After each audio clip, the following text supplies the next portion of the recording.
Hi, this is Carlos Navarro. I'm an artist here in Miami, Florida. In this clip, I'm going to tell you how to clean paint off paintbrushes.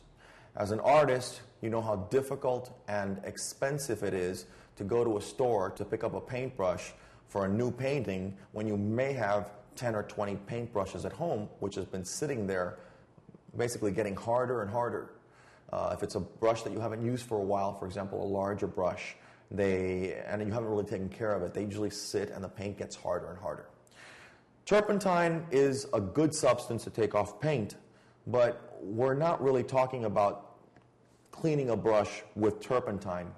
My suggestion is if you have a brush that's really, really old, you pick up some acetone, you clean every single bit of paint you can from that brush, let the brush sit overnight in some water, lukewarm water, with some dishwashing soap. Believe it or not, dishwashing soap softens the brush and makes it more manageable, more malleable, so that the following day you can actually use it. This brush has been left overnight, and as you can see, it's pretty much perfectly clean. And you can actually continue to clean it.